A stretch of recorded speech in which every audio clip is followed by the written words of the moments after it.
You've heard the saying, attitude is everything, right? And I'm not sure if I fully agree with that, but it's really close. Attitude is so important. And why I bring that up, we all know what the Lord has called us to do. And we have it right there in Matthew 28, 18 to 20. That all of us are called to fulfill the Great Commission, to share, to go and make disciples to all the world, to love people, to share Christ, to serve.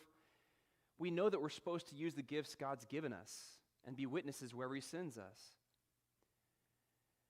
I don't think our biggest problem in doing that is that we just simply don't know about that. We haven't heard about the Great Commission, which, again, Margaret just read.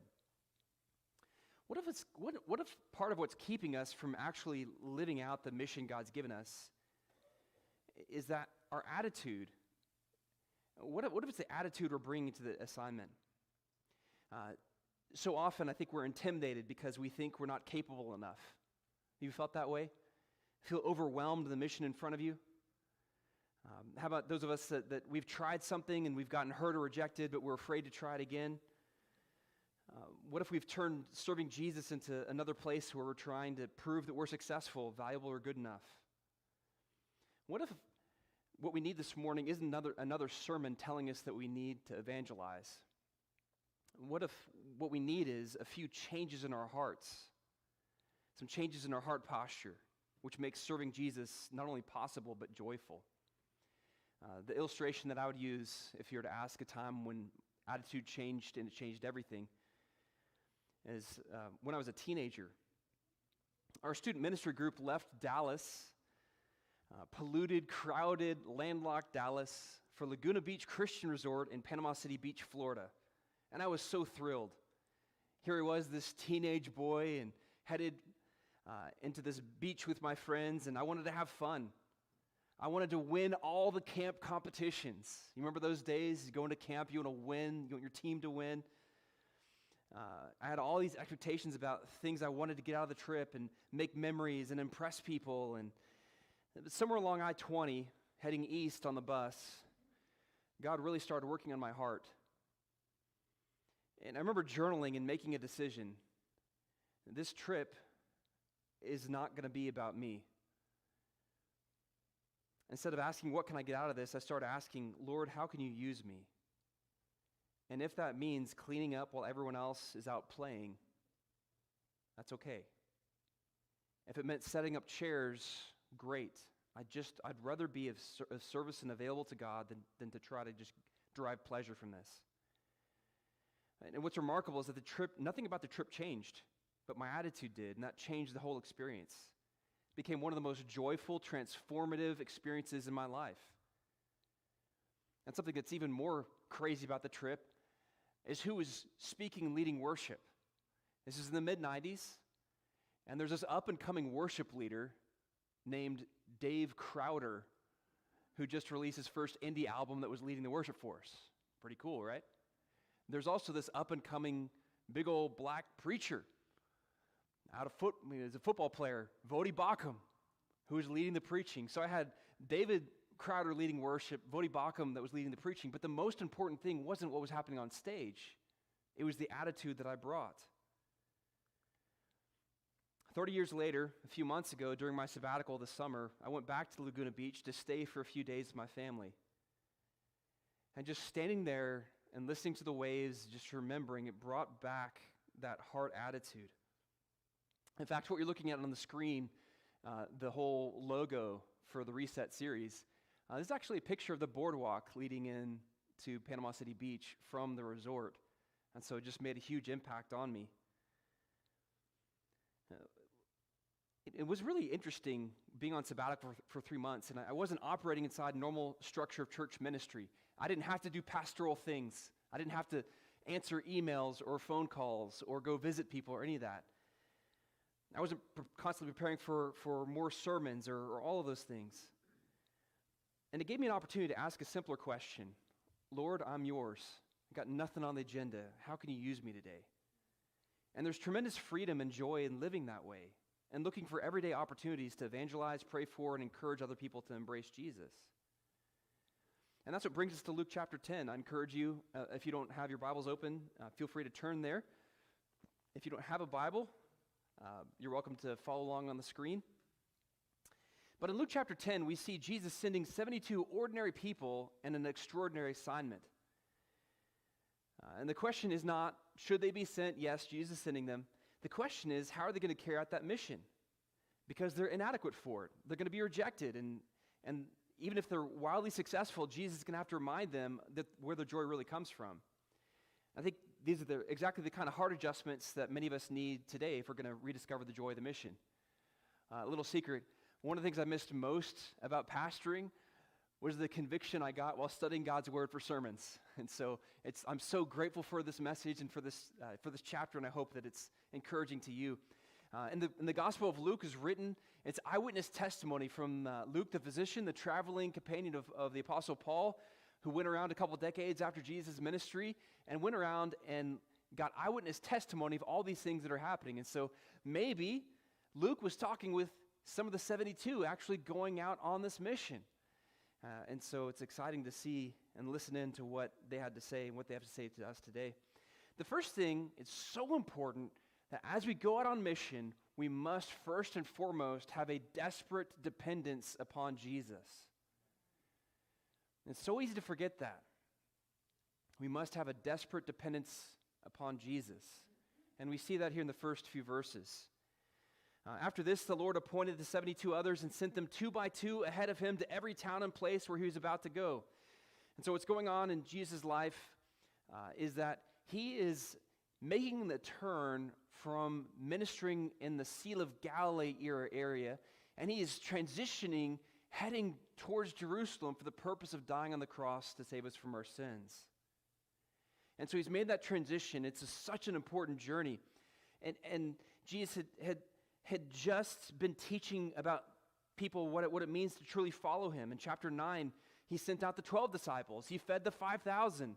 Peter declares Jesus to be the Messiah. And you got the transfiguration of Jesus on the Mount of Transfiguration. Jesus begins predicting his death. He's encountering opposition, and he talks about the cost of following Jesus. So that is what the after this means. And then he turns to 72 others. These are in addition to the 12. These are just people that have been following Jesus around a little bit. They hadn't been with Jesus probably from the very beginning. They're just people that are just following around. These are 72 additional to the 12. Now, some Bibles say 70, some say 72. We're not exactly sure. It changes nothing. It could be 72, approximately 70. And so these guys are being sent out. And their mission is a tall order, to go into every town and place where Jesus is about to go and notify them that the Messiah was coming and to be ready and available to hear him. Isn't that an amazing thing? I always wonder what it would be like to, back in the ancient times, to be somebody who would be riding around with an important message. Something important's about to happen. I think maybe Paul Revere, right? The redcoats are coming. The redcoats are coming. It's so important that people get ready, not to welcome in a different manner, right? Back in the American Revolution. But these 72 had an important mission to prepare. Jesus is going to have just a few hours in every place. He could just do a few miracles. And so it's so important that they were ready to hear from Jesus. And so these 72 ordinary disciples had such an extraordinary mission. And they were sent out in pairs. And I think it's so important. This emphasizes the importance of team ministry. In a day and age like we live in here in America, we love our independence, our individuality. But teamwork is so critically important. It reminds me of the passage in Ecclesiastes, chapter 4, 9 and 10. 2 are better than 1, because they have a good return for their labor. If either of them falls down, one can help the other up, but pity anyone who falls and has no one to help them up. And so Jesus sending these 72 out in pairs, they're meant to go on mission in teams, not alone. And he told them, the harvest is plentiful, but the workers are few. Ask the Lord of the harvest, therefore, to send out workers into his harvest field. And so he's sending them out to the harvest. Now, when you stop and think about what the harvest is, it's so important for us to realize this. The harvest is people who need to hear about Jesus. That Jesus is coming, they need to prepare their hearts, they need to be ready to hear him. These are people, precious people, made in the image of God, just like you and me. People who have fallen short of God's perfect standard for our lives and are headed to hell without Jesus. And that's where we go without Jesus. The harvest is serious business. It's uncomfortable business. And these people then, just like people today, were in desperate, eternal need to receive forgiveness in Christ. And so, what happens to a harvest if nobody harvests it? It rots. Yeah, exactly. It doesn't sit patiently in the field forever waiting for someone to come in and pluck it out. The window closes, the weather changes, grain falls, fruit spoils, the harvest is lost. And so when Jesus looks out and says the harvest is plentiful, the workers are few, there's an urgency in this picture. And it's still true for us today. There are people all around us whom God loves, and the opportunity before us is not going to last forever. It's so important that we stay on mission. The harvest is plentiful, but the workers are few. There's not enough help. Do you relate to that? If you're at your job, you're given an assignment, there's not enough employees. Maybe you're a parent and you have too many children. There's not enough help, right? And that can really spark a real sense of panic. And there's just not enough time in the day. That's a logical response, and it's heartbreaking. There's all these people that need to hear about Jesus, but who's going to tell them? There's just simply not enough workers. So what do? We pay a select few professional ministers to go do most of the work. How about that, right? How about let's have a sign-up sheet, right? There's going to be a sign-up sheet out back. Go and sign up if you want to go out into the harvest, right? Amen?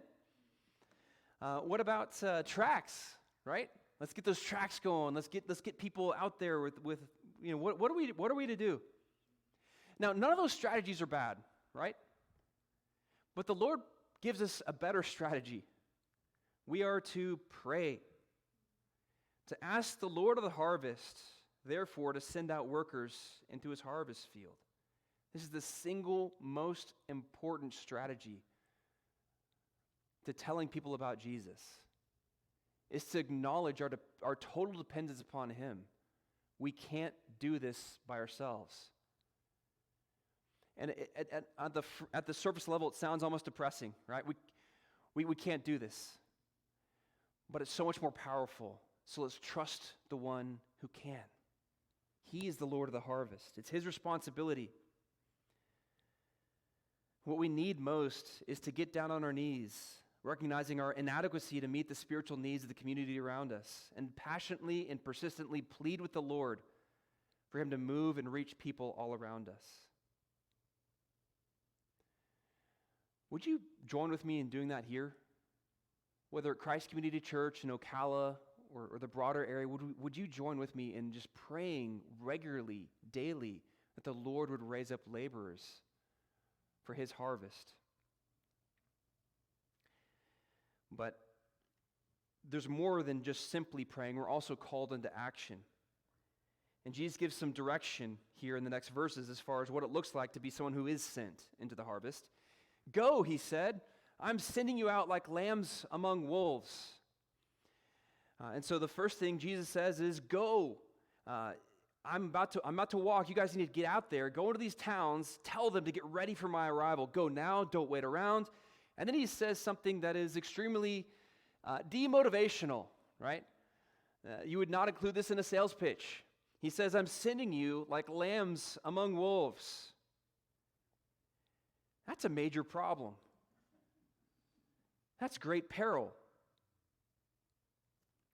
What happens if a lamb goes into a den of wolves?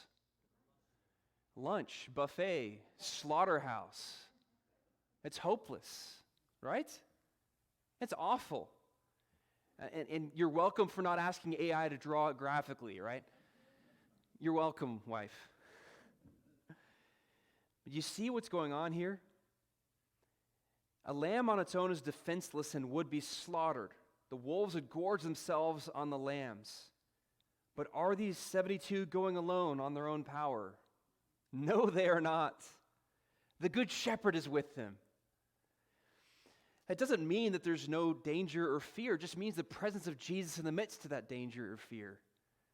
But as they're going out as lambs among wolves, they better be trusting in Jesus to protect them. And then Jesus says additional things that are really hard. Don't take a purse or bag or sandals, and do not greet anyone on the road. Pretty strange instructions for us today, right? I mean, men, we get it. Don't take a purse, right? Unless your wife makes you take her purse. What does all this mean? What is keep it at arm's length? Okay, it's not my purse, right? This is about trust. No purse, no money bag, no extra set of sandals. What Jesus is telling us 72 is don't take a bunch of luggage, right? It'll slow you down. And that sounds great, right? Don't take luggage. You want to move quickly. But that presents problems because you don't have extra set of sandals. You don't have money. You don't have these things. You're going in complete reliance and trust that the Lord will provide for your needs completely. Again, over and over and over, we see the dependence of these 72 on the one who sent them. We also see don't greet anyone on the road, right? Jesus is not calling Christians to be antisocial. Okay, can we hear that loud and clear this morning? Jesus does not call us to be grumpy, antisocial people that shy away from the world. Not at all. What he's saying when he says don't greet anyone on the road, if you are aware of Middle Eastern hospitality, it's just absolutely incredible. Pretty much hospitality anywhere but the United States is amazing. Where you meet people, you greet them, they give you food, they give you drink, they take you to their houses. In Brazil, it's an insult if you don't stay with the host family and accept all their gifts. What Jesus is telling 72 here is as you're going along the road, don't get waylaid. You can say hi, bye, that's fine. But don't stop and go through all the Middle Eastern traditional hospitality things. Don't turn to the right, don't turn to the left. Stay on mission with urgency. There's no time to waste. And then when you enter a house, first say, peace to this house. Shalom. If someone who promotes peace is there, your peace will rest on them. If not, it will return to you. Stay there, eating and drinking whatever they give you, for the worker deserves his wages. Do not move around from house to house. When you enter a town and are welcomed, eat what is offered to you. So we see here is a picture of partnership, that there are no hotel reservations, that they're to walk out to these towns and trust that God's going to provide people that are going to partner with them. They're looking for partners in peace that are willing to shelter and feed these disciples who recognize the importance of what they have to say. Again, these 72 are relying upon Jesus to open hearts that they may be received and cared for. After all, they have no luggage, they've got no money, they have no extra sandals. And so they're looking for partners. And then Jesus said, heal the sick who are there and tell them the kingdom of God has come near to you. He's telling them to minister. You think about how big of a statement that is. Do you think these 72 people have ever healed anyone? That's a pretty tall order, right? Jesus is telling them, hey, go out and supernaturally heal the lame. The blind can see, cast out leprosy, cast out demons. And they're stepping out in faith, trusting the God who called them to heal the sick will actually empower them to heal the sick. And all this is to point to Jesus.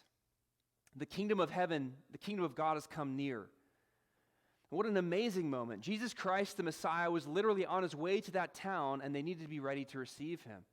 And so you see in these first few verses here that a picture of dependence in every way. And going out in ministry, sharing the gospel, they depend on him. Understanding the peril that's at hand, staying urgently on business, going without extra things.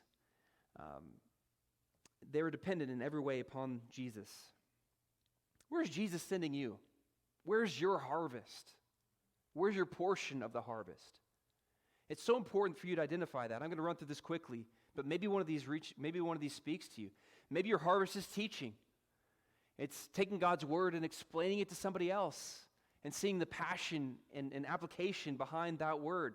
Maybe it's to other men or women or children or your neighbor or in other situations. Maybe your gift is teaching. Maybe your harvest is that area. Maybe it's in outreach and evangelism, building bridges with others to share the gospel. Talking about what your faith means to you, sharing your testimony, inviting others to join us on this incredible adventure. Maybe that's your goal. That's your gifting. Maybe your gift is that of prayer, regularly lifting up needs to the Lord. Maybe that's where God has put on your heart. Or leading others in worship, rallying others to sing praises to God. Maybe your gift is fellowship, hospitality, building community and fellowship among believers. And there's so many other different ways that God may have gifted you. It's serving from the stage, serving behind the scenes, serving with people, serving with things. God has gifted each one of us, Ephesians 2:10 says, to do good works for Him. But are we willing to go? Are you serving now? Keep going. Are you willing to go? Don't do it on your own power. Trust in the Lord. Remember that the harvest is plentiful, the workers are few, and the time is short. Therefore, pray to the Lord for more workers and set out with a heart of dependence upon the Lord. There should be nothing stopping us from serving the Lord in the ways that He's gifted us. So even if you feel that you're not qualified or there's too much danger, we're to go. God never called us to be sufficient for the mission. He called us to depend on the one who is. And so we must have that desperate dependence upon Jesus as we go into the mission field. Secondly, we need to have resilience in the face of rejection. I am so grateful for this section because I just find it speaks to me so much. Because there's going to be time that Jesus told his disciples, there's going to be a time when you enter a town and are not welcomed. You go with the best of intentions, you're all fired about the mission, you're ready to tell people Jesus is coming, and then they reject you. And rejection in ministry is not a matter of if, but it's a matter of when. Have you been there? Please tell me you have. Okay? If you haven't, you probably have never tried to actually serve the Lord. You know how many people showed up to my first Bible study? I was all excited and fired up to lead a Bible study, put flyers all over the apartment complex. How many people do you think showed up to my first Bible study? None? 2, 1. Okay, some good guesses there. I showed up. There's at least one person, okay? Yeah. I'm a person, Kathy. One person showed up, and that was me. One person. What do we do when we hit a brick wall when we're trying to serve the Lord and it just hits a wet blanket? When we're met with indifference, I don't care, that Jesus thing, that's for you, not for me, or hostility. Now, what happens here, wolves are so entrenched in their belief system that anything contrary is threatening and must be defended against. They become very defensive. And here these 72 have nothing with them, are completely dependent upon the help for survival. Wolves are dangerous, so how do you respond? Being sent out like lambs among wolves, what are they to do? Go into its streets and say, even the dust of your town we wipe off from our feet as a warning to you. Yet be sure of this, the kingdom of God has come near. And there's some level of confusion upon what this means contextually and whatnot. I want to hit, I think, at the heart of the issue. This is a warning. Because it says it right there, right? Are warnings a good thing? They're good things. Does anyone think warnings are bad? Only if they're false warnings, right? Warnings are meant to protect us from danger. They're so important in our lives. I've been going through a book by a guy named Samuel Chand, and it's called Leadership Pain. And the whole first part of the book is talking about how pain is a gift. It's a warning that something's not quite right.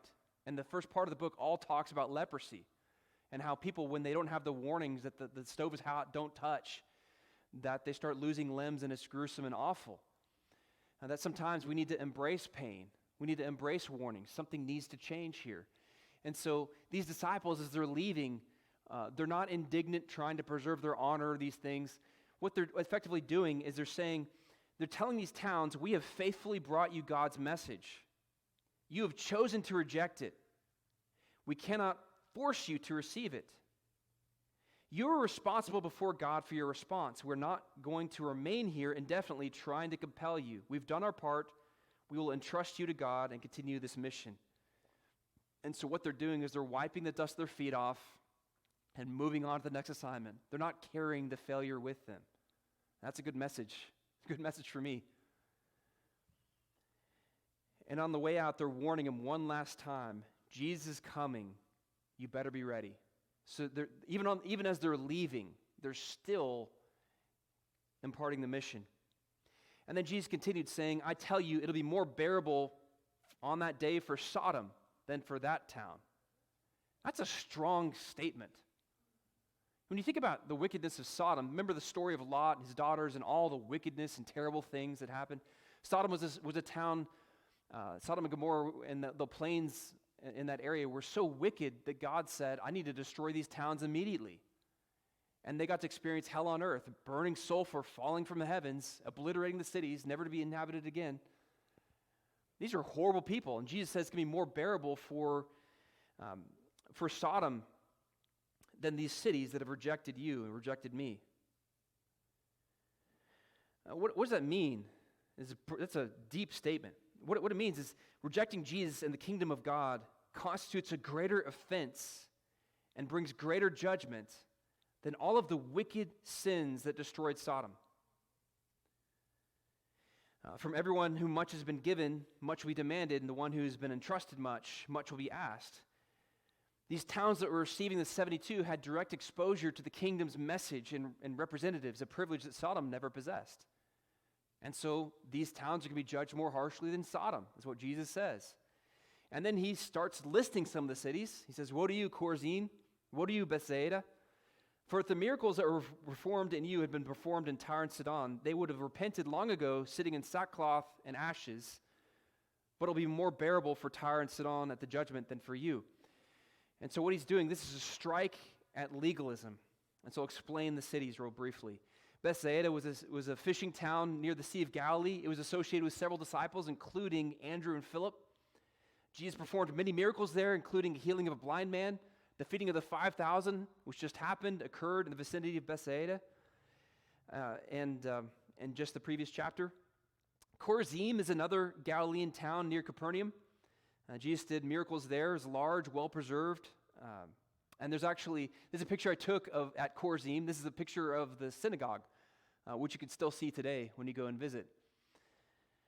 These guys are notorious for their being able to follow the Jewish customs. Well, who in the world are Tyre and Sidon?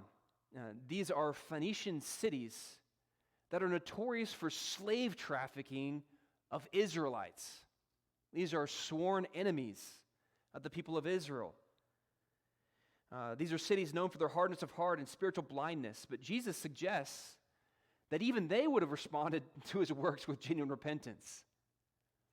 This pronunciation that it's going to be easier in Tyre and Sidon than Bethsaida and Chorazin, this pronouncement underscores a critical principle. Those who witness divine power and reject it face harsher judgment than those who've never encountered it. These people had seen Jesus' miracles directly, yet refused to repent.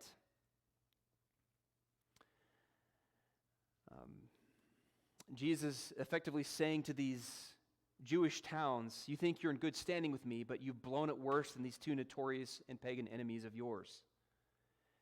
And then he says, you, Capernaum, will you be lifted to the heavens? No, you will go down to Hades. Talk about throwing cold water in someone's face. Whoever listens to you listens to me, but whoever rejects you rejects me. Whoever rejects me rejects him who sent me.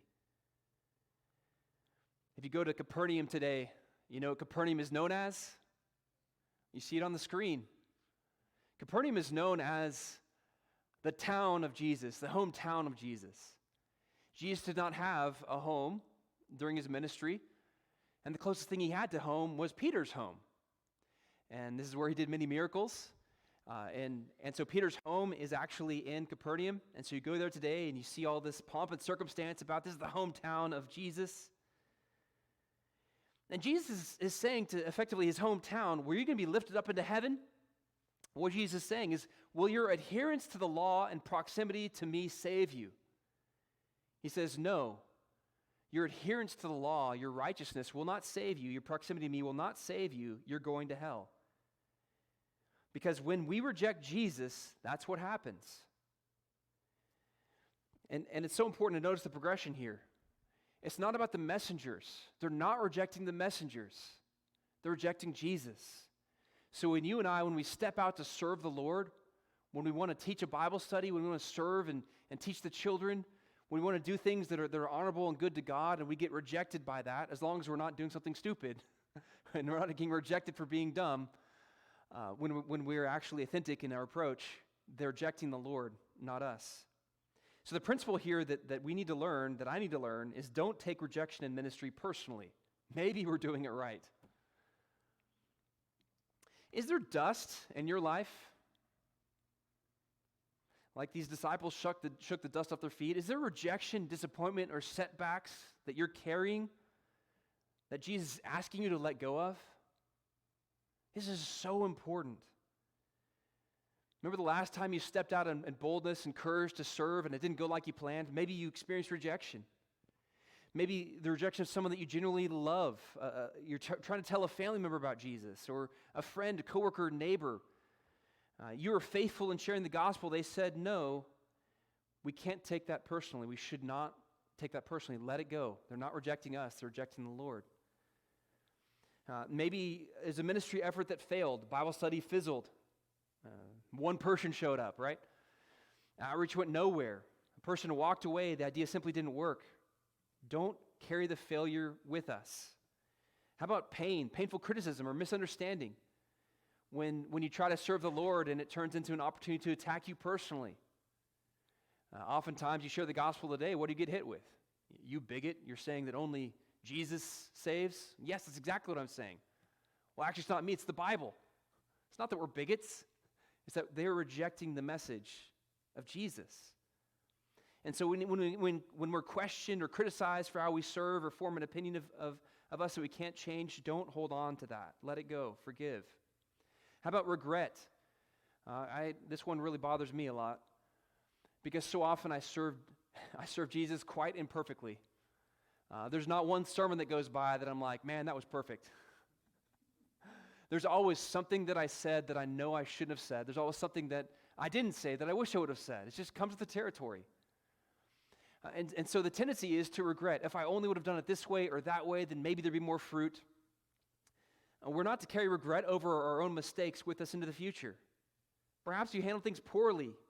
We confess it, we learn from it, but we can't allow yesterday's failure to define today's usefulness. How about disappointment? Maybe only one person got saved. Man, what a disappointment. Only one person got saved, right? Maybe we pray and we work, we love, invite, we taught, and we serve, but the outcome just isn't as good as we hoped for. We get disappointed. Those are unrealistic expectations on our part. The expectations are faithfulness, not fruit. Maybe you experience church hurt. More and more, as I go throughout ministry, I just run across people, person after person after person after person, that experiences church hurt. When things are going well, there's a church split. There's an affair. There's personal insults. There's difficulties. We will get hurt in partnership with other people. They're going to let us down. We're going to let them down. We're not to give up on partnering. We can't give up on the accountability of service. So let's be resilient. Rejection may hurt us, but it doesn't have to stop us. We can love people deeply without making their response the measure of our worth. We can love other people deeply without making their response the measure of our worth. So important. This message is for me. And lastly, we're to rejoice in the Lord. The 72 returned with joy, and they said, Lord, even the demons submit to us in your name. So remember all those things that we talked about at the beginning of Luke 10? How they're going to go out like lambs among wolves. They've got no baggage with them. And they're commanded to do impossible things like heal people. And they came back and they're so excited. Lord, we're able to defeat demons. They're just so full of joy, gladness, and delight that they're able to say to Jesus, Jesus, you should have seen what we did. We had this supernatural power over demons. In your name, they came out. So exciting. How do you think Jesus is going to respond here? how would you and I respond? Well, that's awesome. Way to go. You should write a book about it, right? That'd be wonderful. We could get you on our conference speaking schedule because you spoke and demons were cast out. That's wonderful. That is not how Jesus replied. Jesus said, I saw Satan fall like lightning from heaven. I saw Satan fall like lightning from heaven. So it's almost like Jesus saying, well, that's nice. You saw demons get cast out in my name. Well, that's good. That's nice. There's something way better. So what in the world is meant by Satan falling from heaven? I will simplify it into three main categories because I just got to go there, right? One is this could be Satan's initial fall when he's kicked out of heaven, when he rebelled against God and is thrown out. Maybe that's it. Secondly, this could be a preview of the decisive defeat at the cross in just a moment, probably where I land. That his power over death and darkness is about to be defeated. It could be looking all the way into Revelation, a picture when ultimately Satan is thrown into the abyss and defeated. But what's really being said here, Jesus is saying the ultimate reality is, you have power over demons because I have broken the power of Satan and all of his demons. What he's saying is this is great, but this is just a small picture of the big picture. It's so much better than that. And then Jesus said, I've given you authority to trample on snakes and scorpions and to overcome all the power of the enemy. Nothing will harm you. Jesus saying, I'm going to protect you. Serpents and scorpions is it's an analogy for evil, pain, suffering, and danger. These are evidences of the fall and sin in the world. And what Jesus is saying is that we fall under the care and protection of our great shepherd. However, do not rejoice that the spirits submit to you, but rejoice that your names are written in heaven. And so what Jesus isn't saying here, he's not saying you shouldn't be happy when demons submit. You shouldn't be happy when you see supernatural activity. He's saying what's even better than that is that our names are written in heaven. There's something so much better than what we do for Jesus. It's what Jesus has done for us. Our value in God's sight does not come from our ministry fruit. Remember Isaiah 64:6, the filthy rags passage? That our best acts are like filthy rags in God's sight? He's saying, that's cute. It's like when my son hands me a dirty diaper. I'm glad you did that. That's important. But Jesus is saying our value doesn't come from what we do, it's from what he has done. But yet so often we think and behave as though it's our good deeds that give us value in God's sight. We pastors, we do it all the time. We don't mean to, we know better. But subconsciously we just think, okay, how big or successful is your church? How many number of baptisms? What's your budget look like? But what's most important, even better than the fruit, is that we rejoice because the Lord has saved us. And we serve out of that joy, not for that joy. At that time, Jesus, full of joy through the Holy Spirit, said, I praise you, Father, Lord of heaven and earth. And we look at what brought Jesus joy, we see right off is the Holy Spirit. Jesus is on his way to the cross in the thick of spiritual battle for the harvest. He's filled with joy through the Holy Spirit. And then he bursts out in praise of God the Father. You see the Trinity here? You've got Jesus, the Spirit, and the Father.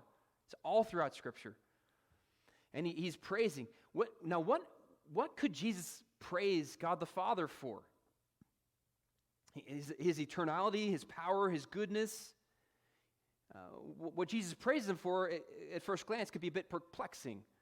He said, because you've hidden these things from the wise and learned and revealed them to little children. Yes, Father, this is what you're pleased to do. And so Jesus is praying that the gospel message has been hindered from reaching the super proud people. Effectively, what he's saying is that the Lord, God the Father, has humbled the proud. These are people that are defiant against God. Pride is such a wicked tool of Satan. Pride effectively is saying, I know better than you, Lord. I don't need you.